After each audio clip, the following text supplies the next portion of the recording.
Right now on News 10 at 5, on the run for nearly a week, a mother and father are behind bars accused of kidnapping their own children. And police are investigating what led up to a deadly officer-involved shooting. And is your child's school making the grade? A look at how schools are being assessed to make sure they deliver the best. From the most watched station in Central Texas, this is KWTX News 10.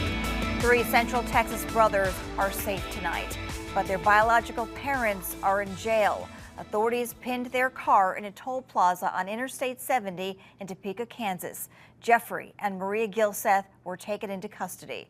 Investigators say they took the boys last Thursday during a supervised CPS visit in Killeen when they didn't have custody. The question now is, what happens next to Hunter, Dylan, and Levi, ages 11, 9, and 4?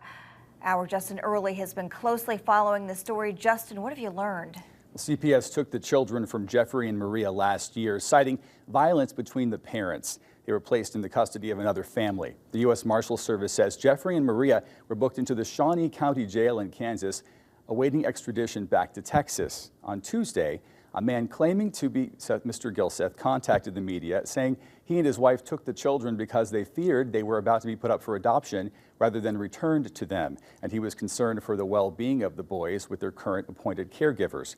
Jeffrey sent a video to media showing 2 of the boys and Maria in what appeared to be a hotel room sometime between last Thursday and the arrest today. Jeffrey is heard asking Hunter and Dylan if they're happy where they are currently placed. They said no and cited examples of incidents that upset them. The boys said they would rather stay with relatives they'd known most of their lives and named several people they'd prefer to stay with. Jeffrey said he is frustrated that the concerns he, Maria, and their oldest son have expressed to officials throughout the process have fallen on deaf ears. When mommy and daddy take you back, because we have to take you back, okay? Because that's the right thing to do. Okay? But we're trying to help you right now, and that's why we're doing this video. Because we're trying to get somebody out there to listen and actually help you guys. Who would you like to try to live with when you go back? Do you want to go back to? No. The U.S. Marshal Service says the children were taken to a juvenile intake center and assessment center. I talked to an official with CPS to ask what happens next in the case of children in this situation, whether they're placed with the family who was taking care of them before or a new family or someone else temporarily. They said it's standard to reassess the situation and determine what is best for the safety and well-being of the child, and they would decide whether to put them in foster care or with appropriate relatives. Now, we've been working to contact the family who's been taking care of those 3 boys to get their reaction to all of this. We have not heard back directly, but according to a source, they're coordinating a rendezvous to get the boys back. Justin Early, KWTX News 10. Hey, Justin, sad story there. Thank you. Well, new information tonight about an officer-involved shooting. It happened this morning in Killeen. 1 man is dead after police tried to execute a narcotics search on the 200 block of West Hallmark. That's where we find News 10's Alex Cano. Alex, what did police tell us about this raid turned deadly shootout? That's right, Tara. So police say someone inside the home shot at them after they tried to execute a no-knock search warrant. They say he was a known drug dealer, later identified as James Scott Reed. Now, police are saying they were looking for narcotics. When they showed up in the pre-dawn hours at the home Reed was in, this is when someone inside shot at them and they returned fire. Now, when officers made entry, they found Reed dead. At a press conference early today, Police Chief Charles Kimball says the investigation on Reed had been going on for a while, and because of information they gathered, they believe Reed was armed at the time. Now, Chief Kimball says Reed's past played a part on how the warrant was executed. Once we hear that violence, and then we let the detectives that we concurrently agree with that, and then they asked the magistrate. In this case, it was or judge. It was Judge Kimball. He agreed also, and he issued the warrant. He agreed that it should be a no-knock warrant. Another person was inside the home. She was taken in by police and is facing narcotics charges. Now, one officer was injured in the shooting but was later released. Now, the Texas Rangers is helping out in this investigation. And coming up at 6, we speak to a neighbor to see what she saw early this morning. Reporting live in Killeen, Alex Gano, KWTX News 10. Thank you, Alex. Time now for a check on the weather, and for the most part it's been a pretty great day, but there have been some exceptions. Rusty, did the sun really warm a few spots into the 80s this afternoon? Yeah, it's hard to believe, this being, the still month of February, but actual thinning of the skies did allow for that rapid rise from the interstate back to the west. But you can see that low-hanging cloud deck sitting over the central I-35 from the Waco area to the east, where temperatures have been considerably milder. Now, these are some of the breaks that we've seen from the hill country up into our southwestern counties. Not much in the way of rain anywhere around our area. Wouldn't rule out maybe some patchy drizzle, an isolated shower as a front begins to arrive within the next few hours. These are the current temperatures, and there's 60s, 70s, and 80s from our area south and southwest. But notice these greens and these blues. That front is on the way, and it's going to make a remarkable change in the weather for at least tomorrow. Then we're going to warm up for Friday into Saturday ahead of the second front, which will plunge our temperatures early next week. We'll talk more about it coming up in just a few minutes. Tara? Thanks, Rusty. Continuing our coverage now on a former Baylor football player's trial. Sean Oakman is accused of sexual assault. The victim took the stand today. Let's get right to News 10's John Carroll, who is inside that courtroom listening to testimony. John, it sure has been an emotional day. Very emotional day, Tara, and especially this afternoon. In a very emotional hour this afternoon, the alleged victim took the stand today, and as she went to the witness stand, she walked into the courtroom visibly upset, did not look at Oakman, and turned her body directly towards the jury and began answering the questions, but she cried most of the time as she testified, and again did not even turn and look at Oakman while she was on the stand. Oakman is charged with sexually assaulting her on the morning of April 3rd, 2016 in his duplex. The victim testified she was intoxicated when she walked to Oakman's house from the Scruffy Murphy's Club. She said she remembered only parts of the night, but did recall Oakman having his hand around her neck, pushing her head into the bed as the sexual assault occurred. Her two friends she went out with that night testified they encouraged her to go to the hospital after the alleged attack and talk to police. But in both of their testimonies, they stated the victim was not drunk. In the morning, the prosecution will be wrapping up its case with its 10th witness with a expert psychiatrist, and then it'll be up to the defense to present their case to determine that Oakman is innocent of rape and that the sex was consensual. Reporting live at the McLennan County Courthouse, John Carroll, KWTX News 10. It has also been a day of full high-charged energy on Capitol Hill. Michael Cohen turned on his former boss, saying he regrets the day he first went to work for President Trump. The session comes after Cohen pleaded guilty to lying to Congress. He's been testifying all day, addressing the president's alleged affair with an adult star to the alleged Moscow Trump Tower plans. Cohen is expected to go to prison in May for the next 3 years. The president has weighed in, saying Cohen is lying to reduce that time. You can find out all the details in today's news on our website, kwtx.com. You can check there and our social media pages for the latest out of our newsroom as well. Still ahead, schools give out report cards, and now they're getting a grade of their own. Our Carla Castillo digs into the system for part 2 of Making the Grade.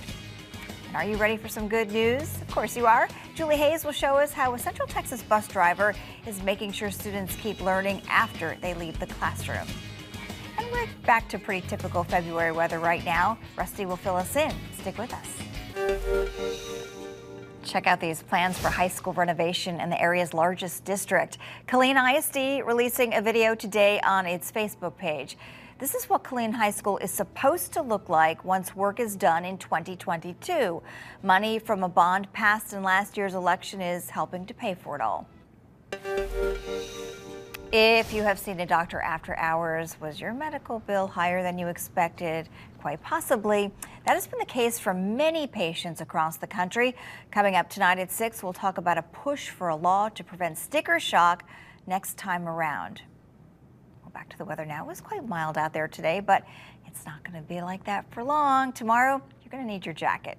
So, Rusty Garrett, when are those temps going to dip? Oh, they are just hours away from Central Texas, so you're right. Get that coat, get that jacket ready because it will be in vogue.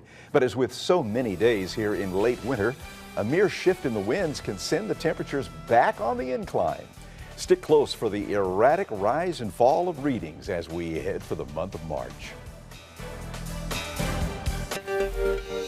As the school year rolls on, Texas students aren't the only ones trying to get good grades. These days, the latest state accountability system means school districts get their own grades from an A to an F. But as our Carla Castillo shows us, many educators say those marks don't tell the whole story. Assessment is high stakes. It's high stakes for schools and school systems. The pressure is on for students to shine on STAR tests. Results not only affect whether they'll advance to certain grade levels, they're also used to rate school districts. For the first time, Texas schools are getting graded the same way students are, an A through F accountability system. It is helpful to think of A through F ratings as a reflection of how well all students in a school are supported academically. It grades on 3 criteria: student achievement, school progress, and closing the gaps. But the interesting thing about all 3 of those domains, they're all largely or 100% tied to the STAR test. Results from standardized tests grade districts on things like student improvement on the exam, how they're doing compared to similar districts, and how well different student populations are doing. In 2018, College Station ISD received a B. Superintendent Clark Ely says that grade doesn't tell a complete story. It's a reflection of how your kid did on taking a test one day. It's not sum total on how well your student is doing academically, socially, emotionally, developmentally, and it's probably not even an accurate reflection of what is actually going on in the classroom. Just north, Bryan ISD received a C on its report card. I don't run from accountability. I believe in accountability. Bryan ISD Superintendent Christy Whitbeck also thinks the A through F system leaves out important information when determining grades. As the poverty increases in a community or school or a school system, the accountability rating gets lower. And why is that? Because it's tied to a state-mandated assessment like the STAR test that really ranks and sorts students. Even within districts like in Bryan ISD, there can be great variance between an A and the level of poverty and an F and the level of poverty. So in the state of Texas, with school districts 60% or more poverty, only 10% got an A. The superintendents hope parents and community members look at more than just grades from the state when evaluating local schools. When we ask our parents, and we ask them from time to time, what is it that you really want for your students? What is it you want from the school district? Nobody says high STAR scores. None of them. It's an afterthought. They want to know that they have a teacher in their classroom who loves their kid and is competent and is teaching them the very best. And starting this fall, school campuses will also receive letter grades from the state. From KWTX News 10, the Weather Authority, here's Rusty Garrett. And we're back now with a look at some gray conditions. Were you out early this morning? This was the scene about 7 a.m. as we overlooked the Waco area, and it just took until at least 9 or 10 for that fog to actually lift. And while some areas did get some afternoon sunshine, many, especially along and east of the interstate, stayed under mostly cloudy skies, and that certainly has affected the temperatures. It's in the 60s to the east. It's near 70 into the mid-70s along and south, and in the middle and upper 70s to 80s down to our south and west. But look at the dividing line. Yeah, that's our cold front, which is knocking on the door right now. And we notice that compared to this time yesterday, across the southern parts of our area, the readings are in double-digit increases. But look how much colder it is back to the west and northwest. 31 degrees colder right now in Brownwood than 5 o'clock yesterday. And look how much colder it is across the western areas of North Texas and the Panhandle. In the past 24 hours, we've lost upwards of 32 to 33 degrees out there, and that's because that front is on the way. And those temperatures here will start to fall right after 8 o'clock tonight. We'll be by 9 down into the mid-40s, falling at least above freezing, staying in the middle and upper 30s. But these northerly winds, they're going to really make an impact. You'll definitely need a coat when you head out tonight late and certainly through the day, morning hours tomorrow. But what about tomorrow, Thursday afternoon? Well, I want to show you 3 separate computer models. As our forecast team does each and every day, we look at the models and compare them. Some of them update every hour, others may update only every 4 to 6 hours. I want to start with the European forecast model for 3 o'clock tomorrow afternoon, which has our temperatures in the low to mid 50s. Now compare that to the 70s to near 80 today. Even this model has a pretty big contrast, comparatively speaking. But now let me show you what the next model shows. This is the RPM model, and it has us mainly in the lower to the middle 50s across the central and eastern counties. But look out here to the west. Temperatures by 3 tomorrow afternoon are only in the 40s. Now, the coldest of our 3 models, the North American model, we call it the NAM, has our high tomorrow only around 40 degrees and some upper 30s to the north and west. So we've got to really watch how deep this air is, this cold air that's coming with our front, which will be here in just a couple of hours. 7 o'clock in the morning, we will definitely be chilly in north winds and middle and upper 30s to low 40s. There may be a few showers coming late tonight with that front, but I think it's mainly just going to be cloudy and blustery. And again, we're kind of splitting the middle of those 3 models and hoping we at least get up to 50 degrees. And then the south winds return. Friday, we start out into the low to middle 40s, but we wind up Friday afternoon, even with a few clouds around, in the low to mid 60s. So Friday's going to be mild. Saturday will be mild, but Saturday afternoon, here comes the strong front. And that drops our 63 to 45 with some scattered rain this weekend. And Monday, the mother lode of Arctic air arrives after 29. We're only to 40 degrees. 46 Tuesday, finally 50 again a week from today. What a wild ride. And that's the weather here at 5. Tara will be right back. To occupy their time. Julie, what is going on in West ISD? Well, it's a pretty simple idea, one that actually didn't cost the school a dime. Stuff a basket with books and put them on board a school bus. The only expense was this green basket bought by this beloved school bus driver for a couple of bucks at Walmart. West Elementary School librarian Deanna Mays first saw this idea on Facebook and decided that it would be great to do locally. So Mays told West school bus driver Jackie Minarchik, who loved the thought of occupying her kids' time with something productive.